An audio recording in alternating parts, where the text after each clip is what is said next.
Hi there, and welcome to another Sunny Days podcast. I'm your host, Jolly, and today we've got some uplifting stories, some did you know, and more. So grab a cup of sunshine and let's get started. First up today, well, I was out surfing the internet, the social media platforms this week, and I ran across a couple of stories that just warms your heart. So I thought I'd start off by sharing those with you this morning. The first one about the power of small acts and kindness. A few days ago, Sarah was at the grocery store picking up a few things for the weekend she had written. While in line, she noticed an elderly man struggling to pay for his groceries. Without a second thought, she stepped forward and offered to cover the cost. The man's eyes filled with tears as he explained that he had recently lost his wife and this was the first time he'd gone shopping alone. Sarah didn't realize that her small act of kindness had made his day a little bit brighter. She shared this moment online and encouraged others to help where they can because even the smallest gestures can make such a big impact. And that is so absolutely true. And another one was about a marathon with a twist, if you will. 2 weeks ago, a man named Tom shared a story about his brother, Jake, who has Down syndrome. Jake has always dreamed of running a marathon, but due to health reasons, it seemed impossible. That's when Tom decided to make it happen in a rather unique way. He built a special running chair, trained for months, and signed them both up for the local marathon. On race day, Tom pushed Jake the entire 26.2 miles. The brothers crossed the finish line together, cheered on by hundreds. Tom's post about the experience went viral, inspiring others to believe that no dream is too big, no matter the circumstance. And that's so absolutely true. No matter what you do, doing something makes a difference. Do something. If you can be anything, be kind. These were terrific acts of kindness. And now this week for our shout out life. Well, today we're highlighting yet another extraordinary woman of faith and resilience.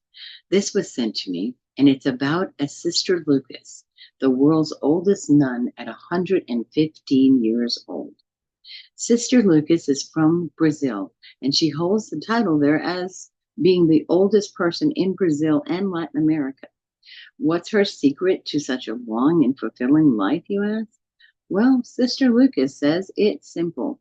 My secret, my great secret, she said, is to pray. I pray the rosary every day for all the people around the world. Sister Lucas was born May 27th in 1908 in Rio Grande do Sul.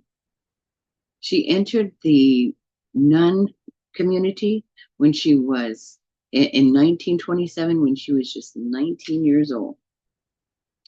Despite her age, Sister Lucas remains active in her community, participating in prayers and spending time in the garden.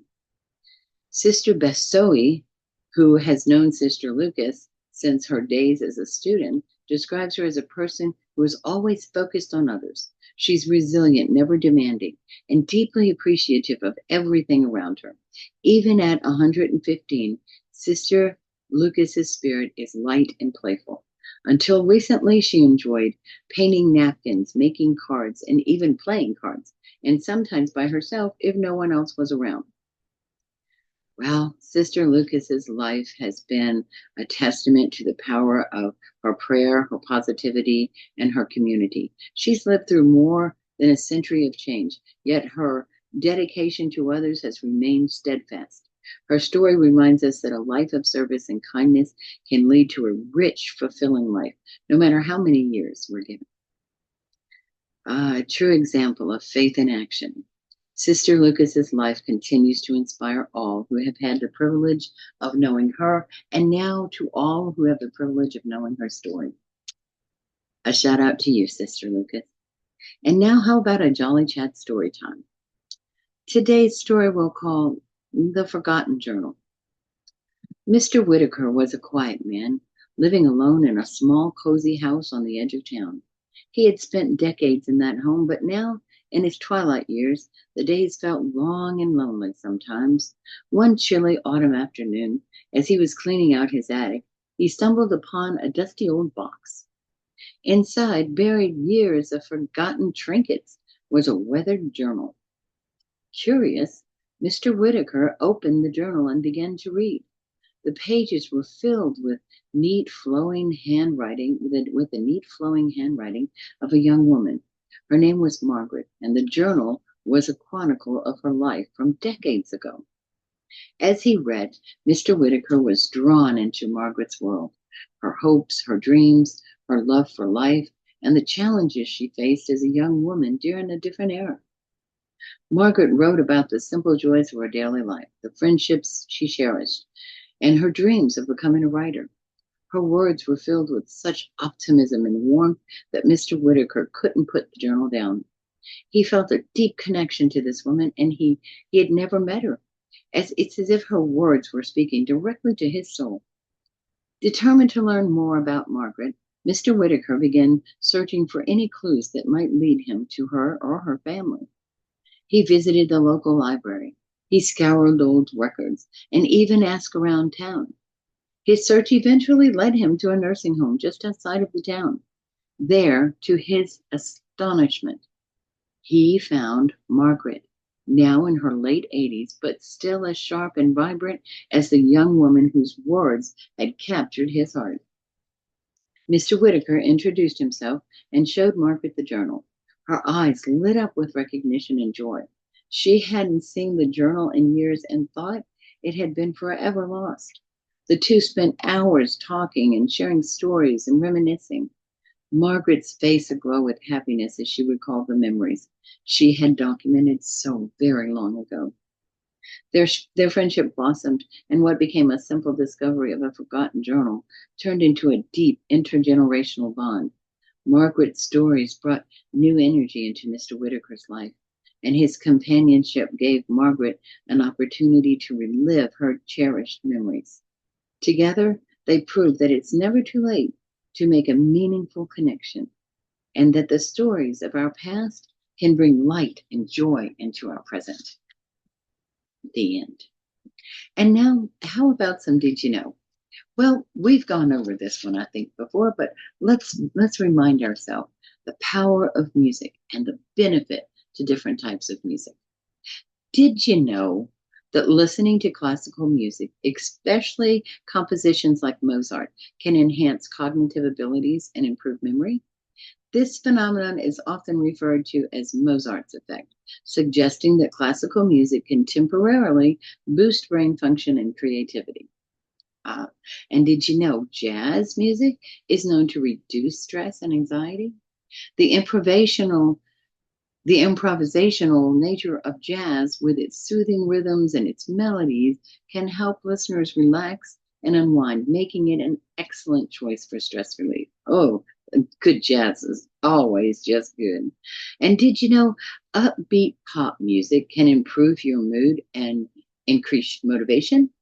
It's the catchy beats and the positive lyrics in pop songs that trigger the release of dopamine, the brain's feel good chemical, making you feel more energetic and optimistic. Oh, I like that. Well, how about for you, heavy metal or rock music? Well, that can actually help you process anger and other intense emotions. Contrary to popular belief, many fans of these genres find the music cathartic, allowing them to channel negative feelings in a controlled and healthy way. Hey, and how about some reggae? Well, reggae music has been shown to lower your blood pressure and reduce your heart rate. It's the laid back rhythms and positive messages in reggae that can promote relaxation and are often associated with a calmer state of mind. Absolutely love that. And how about one last did you know? Did you know country music with its storytelling lyrics can help you feel more connected to your emotions? Many country songs explore themes of love, loss, and life experiences, which can provide listeners with a comfort and a sense of shared understanding. Oh, I like those. I definitely. So turn on the music and listen a little while today. And now in the entertainment world, well, what's coming out in the theaters? Coming out September the 27th, here in a couple of weeks, is Megalopolis. It is a story of an architect who dreams of building the city of the future. hoping to enable people to live in a utopia where people only do the work they love to do. Utopia is something people have long sought. Is it obtainable? Hmm. Also coming out is The Wild Robot. When robot Roz opens her eyes for the first time, she discovers that she is alone on a remote wild island. Why is she there? Where did she come from? And most important, how will she survive in these harsh surroundings? Roz's only hope is to learn from the island's hostile animal inhabitants. When she tries to care for an orphaned gosling, the other animals finally decide to help, and the island starts to feel more like home until one day the robot's mysterious past comes back to haunt her. Uh-oh. And also coming up, Never Let Go. A family has been haunted by an evil spirit for years. Their safety and surroundings come into question when one of the children questions if the evil is real. Oh, got some good movies coming up out there.